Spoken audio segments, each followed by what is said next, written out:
one knew what had happened to them. And in the end, it was discovered that the evil person behind the disappearance of these two girls was none other than the school caretaker, Ian Huntley, who was helped by his evil girlfriend, Maxine Carr. And those two, Ian Huntley and Maxine Carr, are some of the most hated people in the UK still to this very day. What they did is absolutely despicable, and I will be 100% covering this case at some point. It is a big case though. In the meantime though, you should all definitely go listen to the audiobook Beyond Evil: Inside the Twisted Mind of Ian Huntley, because there is absolutely no way I could ever do a video that detailed. The author does an incredible job and you will be hooked as soon as you start listening to it. And if you guys wanted to check this out, new members can try Audible for free for 30 days by going to audible.com/Danielle or by texting Danielle to 500 500. Again, new members can try Audible for free for 30 days by going to audible.com/Danielle or by texting Danielle to 500 500. I will leave a link to Audible in my description box, and by using that link in my description box, it really does help out this channel. And I just want to thank Audible again for sponsoring today's video, but thank you to every single one of you guys watching right now, because truly,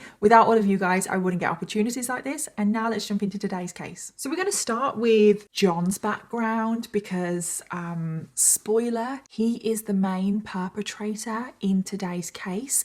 Even though Lorena did the yeah, John is the main person, okay? So John Wayne, that is actually his name, John Wayne Bobbitt was born on the 23rd of March 1967, making him an Aries. He grew up in the outskirts of Niagara Falls, where he lived with his parents and his two brothers. John did not have an easy childhood at all. His dad was a raging alcoholic and abusive. He would lash out at his wife and his young sons. And John's mom, because of all of the abuse, she just couldn't take it, and she had multiple mental breakdowns, and she turned to substances herself to cope with everything.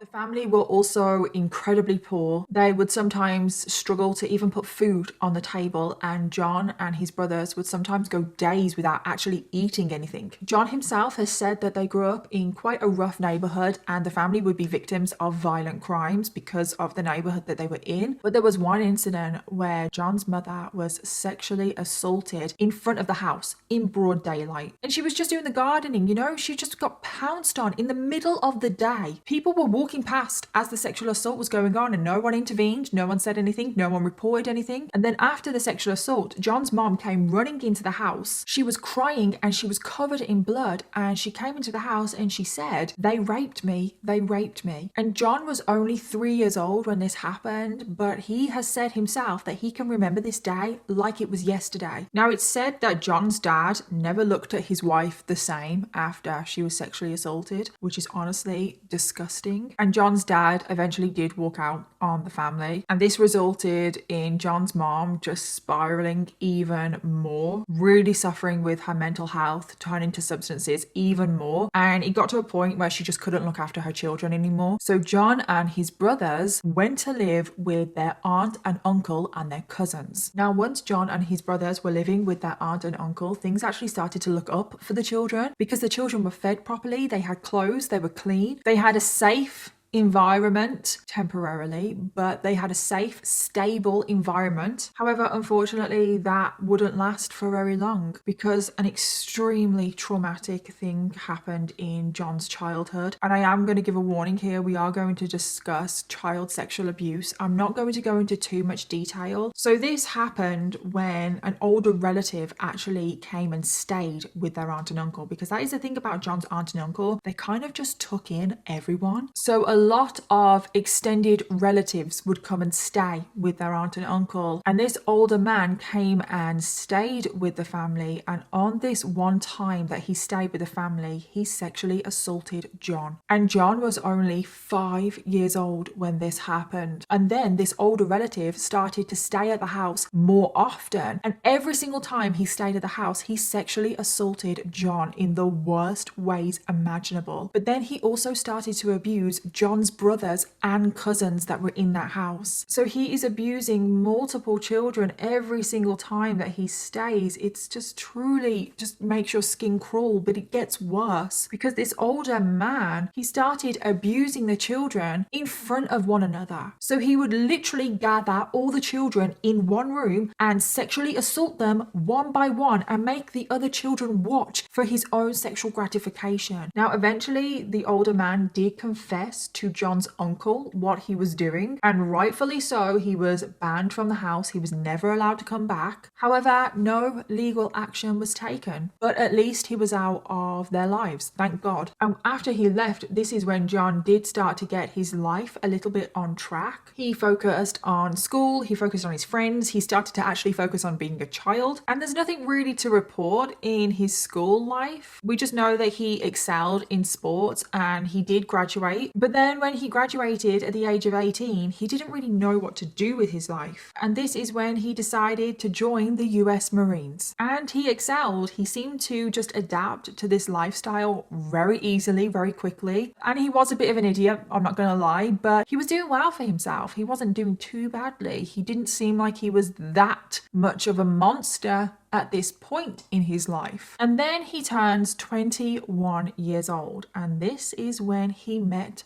Lorena. And everything from here really does just go downhill and changes everything. So now we're going to talk about Lorena. So Lorena was born on the 31st of October 1969, making her a Scorpio. She was born in the town of Bacay in Ecuador. And then when she was 5 years old, the family decided to relocate to Venezuela. Now Lorena had pretty much the complete opposite childhood to John. She had a very loving, very supportive family. Now she was raised in a very deeply religious Catholic family, and this definitely does play into a little bit of Lorena's story and how she thinks and acts. But when Lorena was growing up, she had one dream, and that was to live in the United States of America. She wanted the American dream. She grew up watching programs like Days of Our Lives, The Price is Right, The Brady Bunch, and she just was watching these TV shows thinking, I want to live there. I want the American dream. I want that experience. And by the time Lorena turned 15 years old, this is when she visited the US for the very first time, and she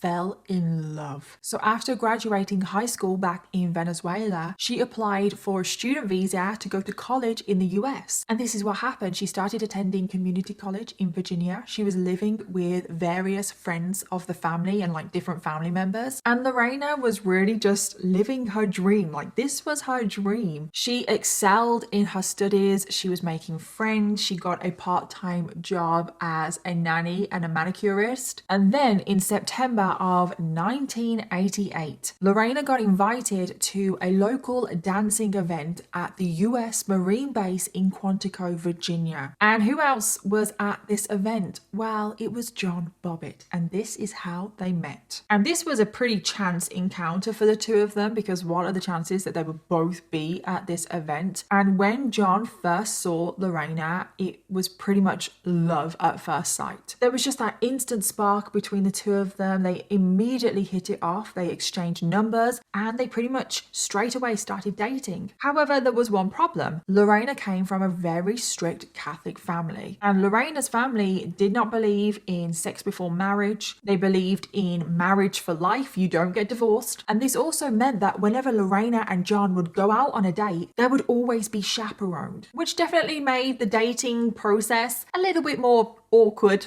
and difficult, but they still seemed to manage to find a way around these chaperones, etc. And they both were just madly in love with one another. It really does just seem like it was one of those rom-com romances where they did just meet and they weren't supposed to meet. It was just a chance encounter and they're soulmates and they love each other and they're sneaking around behind the chaperone's back. And then 10 months after they started dating, John gets down on one knee. Well, I actually don't know if he did get down on one knee, but John proposed. And Lorena just thought, oh my God, she felt so lucky. She had found the man of her dreams and everything was just perfect in her life. The two of them got married, and that is pretty much where the fairy tale ends. The couple, after marriage, moved into a small one-bedroom apartment in Manassas, Virginia, and they didn't have a lot of money. They spent literally all of their money on this apartment. They couldn't even afford furniture, and it definitely caused tension between the couple. So they started bickering very early on, and the bickering then turned into arguments, which turned into like fights, and it would just blow out of proportion. And they just always seemed to be at each other's throats over the smallest thing. They would always just be arguing. They would scream insults at one another. They were really horrible to one another. They would each blame the other for their current financial situation. However, financial troubles were not the only problem early on in the marriage. Oh no. Because literally only weeks after the couple got married, John went behind Lorena's back and invited his cousin Todd to live with them. Now, Todd is John's cousin, but because they grew up together, he sometimes refers to Todd as his brother. Now, Todd was a drug addict, and John promised to help him get back on his feet, help him get clean, be a supportive older brother to Todd, you know? And Todd, on top of all of this, is not a good person. He was narcissistic, he was lazy, he actually had no intention of getting clean off drugs, so he was using all the time. He was also drug dealing on the side. He didn't respect Lorena, even though that is her home that he's living in. But not just that, Todd was a very bad influence on John, because as we know, Todd is taking a lot of drugs. Well, John felt like he had to keep up. John started to try and emulate Todd's stupid behavior. The two of them would go out to nightclubs all of the time. John would just be irresponsible. He would drink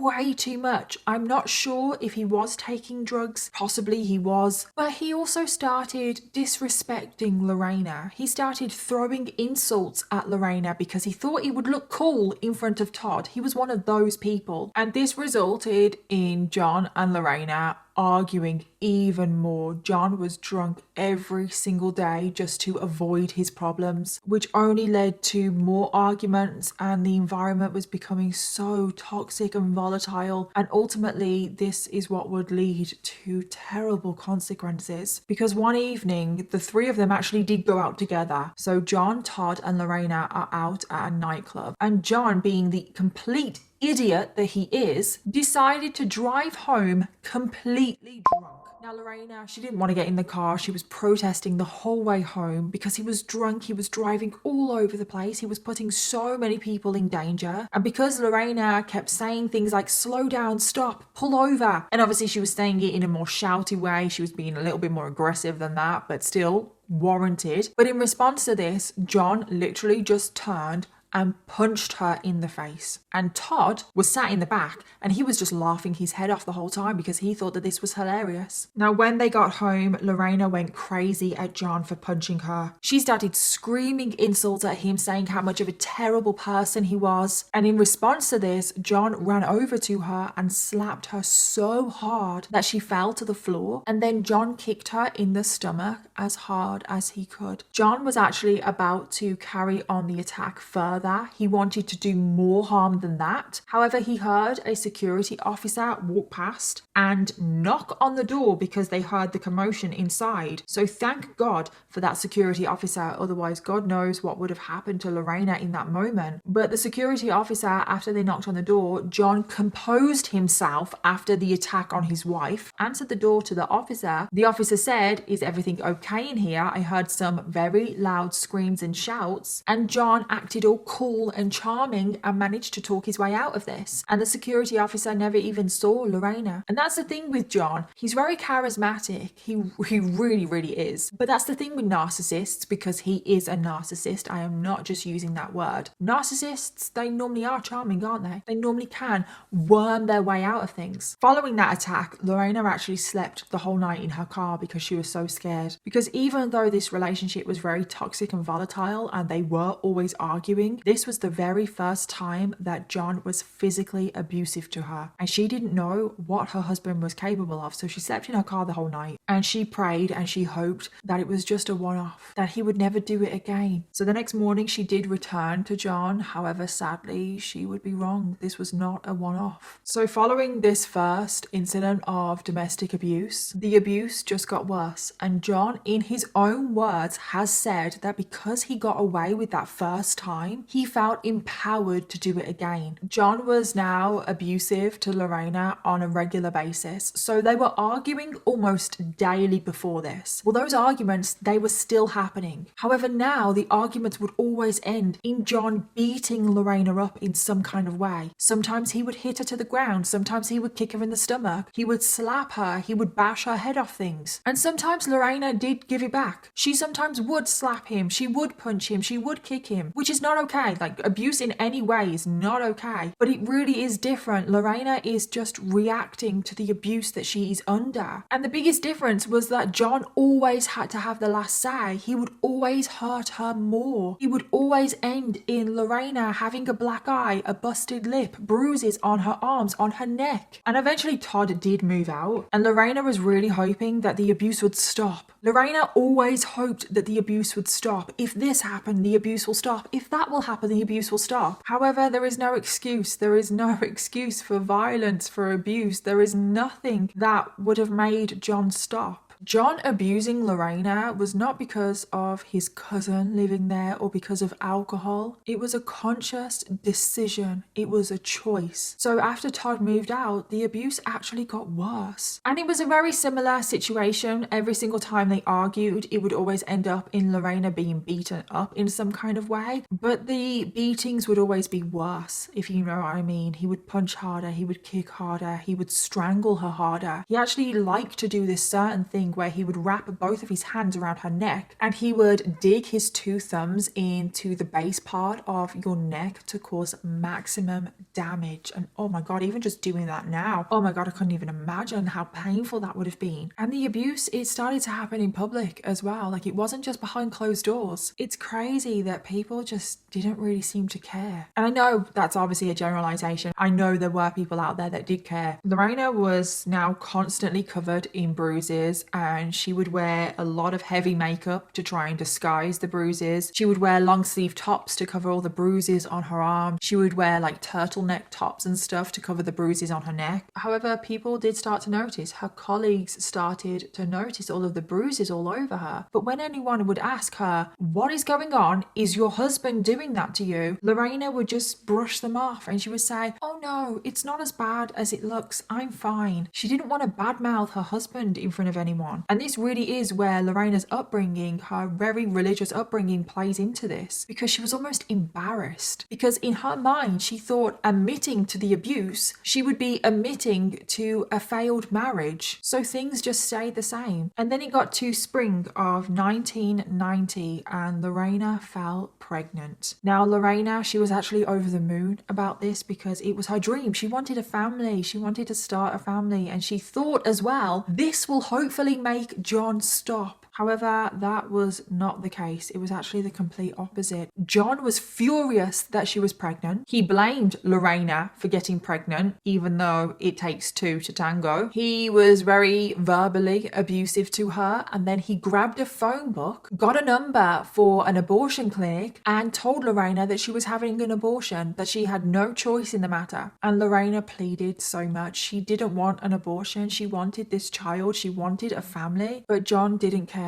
and he drove her himself to the abortion clinic. And the whole drive he was taunting her, saying how painful the abortion was going to be. And then he forced her into that clinic and made her get an abortion. And following this, Lorena fell into a deep depression. This was one step too far. John had really pushed her over the edge this time, and Lorena just tried to stay away from him. She didn't want anything to do with him. I mean, she still lived with him, but she tried to avoid him as best as she could. But But John expected and wanted sex all of the time. He thought that he was owed sex. He thought that because Lorena had married him, that gave him the right to have sex with her whenever he wanted. And because Lorena was really struggling after the forced abortion, she understandably didn't want to have sex with John. And because she refused sex, this infuriated John. And there was one time where Lorena refused sex with John and John just completely lost it. He saw red and he beat up Lorena. But this time the beating was slightly different because John realized that he became sexually aroused by beating up Lorena. And this is when John started to think to himself, well, I'm a man. I have the power to do whatever I want in this relationship. He also became so angry at Lorena that he wanted to shame her. And this is very sadly when John rapes Lorena for the first time. The abuse just keeps escalating. It really does. He has emotionally abused her, physically abused her, and now he is sexually abusing her. And after this, Lorena just felt completely violated. She was so traumatized. Again, she couldn't believe what her husband was capable of. Now, according to John, and he is not always the most reliable source because he likes to make up excuses for all of his behavior, so I don't know how much I believe this. He has a slightly different story as to how this first rape happened. He doesn't deny that it happened. I just want to point that out. So according to John, Lorena called him a very offensive homophobic slur. And this brought John right back to his childhood when he was sexually abused, because the person that sexually abused John also used to call him that homophobic slur when he was being sexually assaulted. So because it brought him right back to his childhood, he wanted to make Lorena feel the way he did as a child when he was being sexually assaulted. And I don't know how true that is, but it doesn't matter if it is, because there's no excuse for rape. But after the first rape, John didn't feel any kind of remorse, nothing like that. He actually felt emboldened. He got away with it. There was never any consequences for John. So now whenever the couple would argue, sometimes they would both get physical with one another, but it would always be John that was the more physical out of the two. And then at the end of the argument, John would always end up raping Lorena. And this would happen multiple times every single week. And it went on like this for years. John would beat and rape Lorena whenever he wanted, multiple times every single week for years. And it was almost like he was just emotionless. He saw Lorena as his property, that he could do whatever he wanted. It was also at this point, a few years into the marriage, that John was having multiple affairs. John would sleep with other women constantly behind Lorena's back. So at this point, John is actually working at a nightclub, and in his words, that meant that he got access to easy sex whenever he wanted. And then after he would sleep with another woman at work or wherever he was, he would go home to Lorena in the middle of the night, sexually assault her, rape her, and as he was raping her, he would whisper the names of the other women that he had slept with and exactly what they had done to him and what he had done to them. It's just on another level. The fact that he is raping her anyway, but he is also humiliating her and emotionally torturing her by whispering names in her ear. It's sick. Another really disgusting thing which really made me so angry is that John actually had a nickname for Lorena when he raped her. And he said, quote, "climbing aboard the Ecuadorian Express." And then to rub more salt into the wound, John would steal money from Lorena's purse to take these other women on dates. I just can't with this man. I really can't. Now at this point, the couple fell into serious debt because John could never hold a job down. At this point, he had been discharged from the Marines. I wonder why. And it was Lorena that was actually the breadwinner of the couple, which definitely caused some tension. And she worked at a nail salon, and Lorena was struggling to earn enough money to keep the household going. She even turned to stealing at one point to get enough money to pay the bills. There was always bailiffs at the door.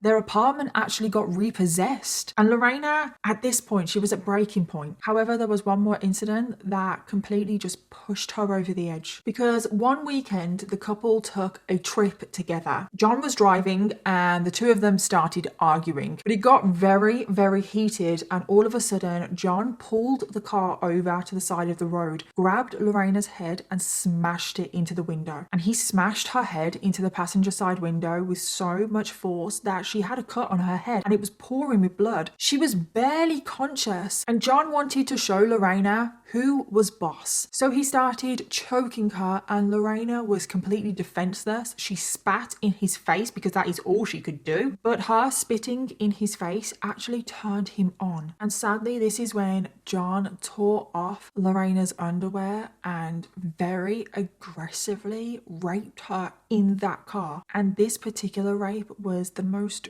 brutal and violent out of all the rapes prior to this, and Lorena was just so humiliated again and violated, and she was crying so much. But the thing is, John has said this himself, he thought that Lorena liked this, that her screaming and crying was actually her egging him on, asking him to do it. Again, this is another one of John's excuses as to why he did all of this. And the years have gone by, and this is a regular thing for Lorena, and she feels completely trapped in this relationship. And up until this point, she hasn't wanted to reach out to anyone, to open up, to get help, because she felt embarrassed, even though she should never feel embarrassed about all of this. But that is how she felt. She didn't want anyone to know. But after this incident, she finally got the courage to ask for help. But unbelievably, no one could apparently help her. So she called 911 multiple times to report that her husband was raping her. But because the man raping her was her husband, the police said that there was nothing that they could do. Next, Lorena tried to call the Marines Family Helpline, but at the time that she phoned this helpline, John was still enlisted, and she spoke to a social worker on the base. They told her that they would look into her case, that they would help her, but all they did was give John a questionnaire to fill out. And on that questionnaire, it asked him how he was treating his wife. Now, why the bloody hell would you hand the abuser a questionnaire to ask them how they are treating their wife? Of course they are going to lie. And there was no follow-up on this. The social worker didn't actually help. Lorena started to open up to her colleagues at work, and they were obviously mortified. And they did support her with whatever she needed. They tried to give her advice, but ultimately there was not really much that her colleagues could do. In fact, John cared so little about people knowing about the abuse that he openly started bragging to his friends about the abuse. John actually said to his friends that he enjoyed, quote, forcible sex with Lorena. There is no such thing as forcible sex.